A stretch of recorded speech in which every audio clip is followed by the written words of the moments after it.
bisa bertemu kembali dalam pembelajaran hari ini, ya. Oke, sebelum kita memulai pelajaran kita, dua orang kami untuk memimpin doa dan lagu wajib. Silakan.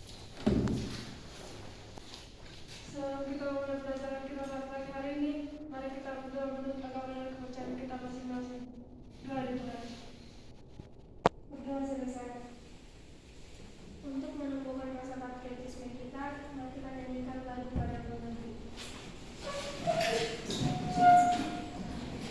Padamu negeri, kita nyanyikan bersama. Padamu negeri, kami berjanji. Bagimu negeri, jiwa raga kami. Oke, baik. Untuk selanjutnya, Bapak akan mengecek kehadiran kami semuanya. Tapi sepertinya hadir semua ini, ya. Oke, baik, terima kasih karena semuanya hadir pada pertemuan hari ini. Di pertemuan minggu yang lalu kita sudah mempelajari tentang torsi atau momen gaya, ya. Dan di situ juga anak kami sudah memberikan contoh-contoh dari benda-benda yang dapat bergerak rotasi, ya. Siapa di antara anak kami yang bisa menyebutkan contoh dari benda-benda yang bergerak rotasi? Saya Pak, Ya, silakan Pak. contohnya roda sepeda yang berputar Pak. Ya, bagus. Contohnya roda sepeda yang berputar. Ada lagi contoh yang lain? Oke, Helda. Contohnya biang lala atau kincir ya Pak. Iya, bagus. Biang lala atau kincir? Iya. Oke, dari contoh-contoh yang anak kami sebutkan tadi, ya, misalnya roda sepeda dan kincir ria. Kira-kira mana yang lebih mudah berputar? Roda sepeda kah atau kincir ria? Ya, silakan. Roda sepeda, Pak. Oke, roda sepeda. Ternyata roda sepeda itu lebih mudah berputar dibandingkan dengan kincir. Iya. Kira-kira apa alasannya? Siapa yang bisa menjelaskan? Oke. Karena massa dari roda sepeda itu lebih ringan dibandingkan dari massa kincir ria, sehingga gaya yang diperlukan untuk memutar roda sepeda lebih kecil dibandingkan gaya yang diperlukan untuk memutar kincir ria. Iya, bagus. Ada alasan yang lain? Ya, silakan. Mungkin karena jari-jari roda sepeda itu lebih pendek atau lebih kecil dari jari-jari kincir. Iya, bagus. Karena jari-jari roda sepeda lebih pendek dibandingkan jari-jari kincir. Iya. Masih ada alasan yang lain? Oke, silakan Didi. Mungkin ukuran roda sepeda lebih kecil dibandingkan ukuran kincir ria. Iya, ukuran, ya. Berarti ukuran roda sepeda lebih kecil dibandingkan dengan ukuran kincir ria. Nah, itulah contoh-contoh yang anak kami berikan tadi yang akan kita bahas di sini, ya. Semuanya itu berkaitan dengan materi kita untuk hari ini, yaitu tentang momen inersia. Nah, ini kompetensi dasar dan indikator pencapaian kompetensi. Adapun tujuan dari pembelajaran kita hari ini, anak didik kami diharapkan nanti mampu menentukan besarnya momen inersia. Yang kedua, menganalisis besaran-besaran fisika yang mempengaruhi momen inersia. Kemudian yang ketiga, mendemonstrasikan besaran-besaran fisika yang mempengaruhi besarnya momen inersia. Dan yang terakhir, nanti bisa menyajikan hasil dari percobaan tentang penyelidikan besaran-besaran fisika yang mempengaruhi momen inersia. Di sini ada Bapak siapkan gambar dari permasalahan yang akan dibahas nanti di LKPD seperti ini. Ya. Apa yang bisa kalian lihat dari sini? Mungkin tentang roda-roda kendaraan ini bagaimana kalian lihat? Sepertinya tidak seimbang, ya. Oke, yang menjadi permasalahan di sini adalah pertanyaannya, bagaimana suatu sistem gerak harus dibuat agar memiliki kestabilan? Apa saja yang harus diperhatikan? Coba kita bandingkan dengan video yang Bapak tampilkan ini. Bisa kita lihat di sini videonya.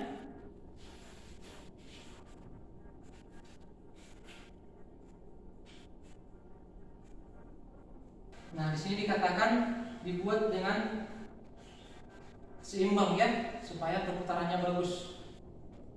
Nah, oke, itu jadi video kaitan antara momen inersia yang kita bahas ini dengan kegiatan bermain gasing. Nah, kita di sini akan melakukan percobaan, ya, percobaan tentang penyelidikan besaran-besaran fisika yang mempengaruhi momen inersia. Oke, jadi di minggu yang lalu Bapak sudah pesankan agar kalian membaca bukunya di rumah ya, membaca buku di rumah tentang momen inersia. Dan Bapak yakin kalian sudah mempelajarinya di rumah, membaca tentang topik momen inersia.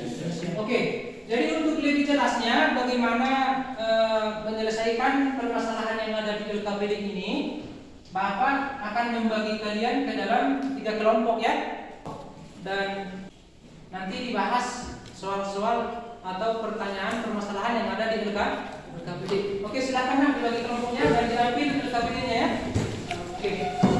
Kemudian perwakilan kelompok silakan maju ke depan mengambil alat percobaannya ya.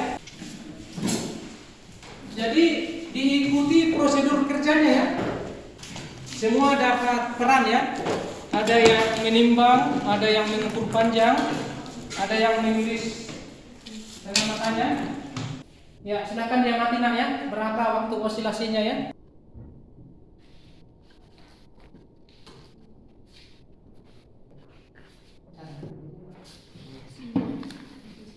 Dicatat ya, dicatat berapa waktu osilasi. Oh ya, berapa panjang silinder kejelnya.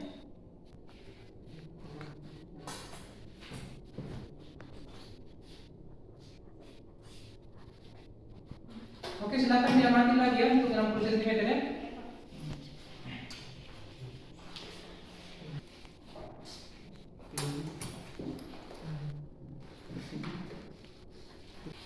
Lima kali saja, 5 kali osilasi. Ya.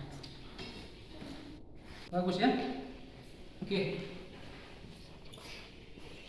Nah, jadi kalau sudah dapat data untuk lempeng persegi panjang dan silinder pejal, silahkan diolah datanya dan Anda jawab pertanyaan yang ada di LKPD-nya ya.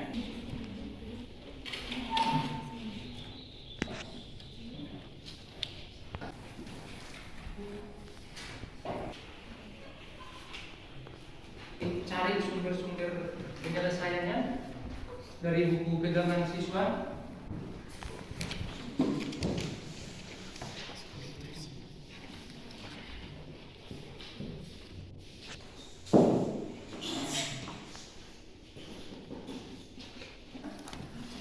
Sudah ya? Sudah? Oke. Barangkali sudah ada kelompok yang bisa mempresentasikan? Kelompok mana yang sudah bisa mempresentasikan? Oke, silakan ke depan ya, Nak ya. Oke, silakan maju ke depan ya. Nanti bergiliran ya. Jadi kelompok 1 mempresentasikan hasil percobaan yang mereka lakukan. Kelompok yang lain nanti mungkin ada pertanyaan, silakan ditanya ya. Kemudian ada yang menanggapi, boleh ya. Tabel pengumpulan data hasil eksperimen. A. Lempeng persegi panjang. Panjang 7,5 cm, lebar 4 cm, tebal 0,19 cm, massa 27,35 gram. B. Silinder pejal. Diameter 2,56 cm, tinggi 7,5 cm, massa 101,08 gram. Tebal kawat 0,31 mm. Benda tegar lempeng persegi panjang, panjang kawat 30 cm, waktu untuk berosilasi 64 sekon, periode osilasi 4 sekon. Benda tegar lempeng persegi panjang, panjang kawat 60 cm, waktu untuk berosilasi 71 sekon, periode osilasi 7 sekon. Oke, silakan bergiliran Nak ya. Mengolah dan menginformasikan data. 1. Lempeng persegi panjang. A. Panjang kawat 30 cm sama dengan 3 kali 10 minus 1 meter. Momen inersi yang kami peroleh 164,65 kali 10 pangkat minus 7 km meter kuadrat. 2. Silinder pejal. A. Panjang kawat 30 cm sama dengan 3 dikali 10 minus 1 meter. Tugas setelah percobaan. 1. Untuk kawat yang sama tapi panjangnya berbeda. Apakah osilasi benda tetap sama Ya, pertanyaan yang kedua. Apakah panjang kawat mempengaruhi nilai konstanta puntir kawat? Jika jelaskan mengapa. Panjang kawat mempengaruhi nilai konstanta puntir kawat. Alasannya, dari percobaan terlihat semakin panjang kawat yang digunakan, semakin lama benda beroscilasi. 3. Apakah yang mempengaruhi momen inersia dari suatu benda tegak? Berdasarkan percobaan yang dilakukan. Berdasarkan percobaan yang dilakukan, ada beberapa besaran yang mempengaruhi momen inersia suatu benda tegak, yaitu massa benda, panjang atau jarak benda dari poros perputaran. Nah, itu presentasi dari kelompok 1, ya. Oke, kita berikan tepuk tangan dulu untuk kelompok 1. Oke, baik. Dari presentasi yang dilakukan oleh kelompok 1, barangkali ada yang mau ditanyakan atau menanggapi presentasi dari kelompok 1? Ya, silakan Suryati. Selain massa benda dan jarak benda dari poros perputaran, apakah masih ada besaran lain yang mempengaruhi besarnya momen inersia? Si Suryati menanyakan selain kedua besaran itu, apakah masih ada besaran lain yang mempengaruhi momen inersia? Mungkin ada kelompok lain yang menanggapi? Oke, silakan. Oh iya, kata kelompok 2 mungkin bentuk atau geometri bendanya, ya kan? Nah, tadi kita lihat di sini, pertama untuk lempeng persegi panjang dan untuk silinder pejal. Kita dapatkan momen inersianya berbeda, ya. Dari percobaan itu dapat, berarti yang mempengaruhi momen inersia itu berarti apa? Massa, jarak benda dari poros,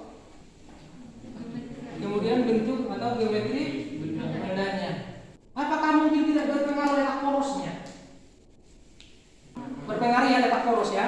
Nah, coba bayangkan sepeda, ya, roda sepeda. Coba kalau misalnya porosnya itu tidak pas di tengah-tengahnya, apa yang terjadi? Nah, tidak seimbang, ya, tidak stabil perputarannya, ya.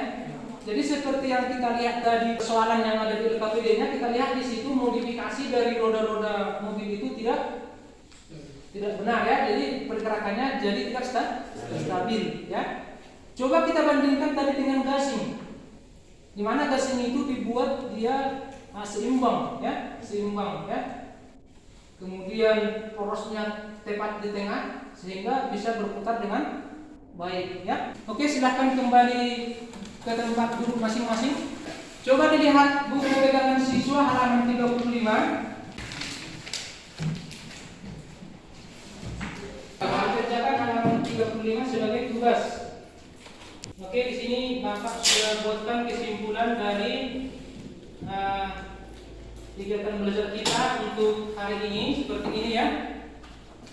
Oke. Jadi sebagai kesimpulan dari kegiatan belajar kita, yang pertama, momen inersia itu adalah ukuran kecenderungan atau kelembaban suatu benda untuk berotasi pada porosnya. Nah, kemudian momen inersia didefinisikan sebagai hasil kali massa benda atau partikel dengan kuadrat jarak benda atau partikel ke sumbu putarnya. Ya, secara matematis dituliskan I sama dengan mr kuadrat, di mana I adalah momen inersia, satuannya kilogram meter kuadrat, dan M adalah massa, satuan kilogram. R jarak antar partikel atau elemen massa benda terhadap sumbu putar, satuan meter. Nah, momen inersia partikel atau benda dipengaruhi oleh yang pertama massa benda, bentuk geometri bendanya, letak sumbu putar pada benda, kemudian jarak ke sumbu putar suatu benda. Jadi untuk pembelajaran kita pada hari ini sampai di sini dulu, ya. Untuk menutup seluruh rangkaian pembelajaran kita, silakan satu orang dari anak kami memimpin doa. Oke, silakan. Ya, untuk mengakhiri pembelajaran kita pada hari ini, mari kita berdoa menurut akabalan perkara kita masing-masing. 2 menit. 2 setengah. Oke, terima kasih. Silakan dulu. Oke, ya, selamat siang, ya.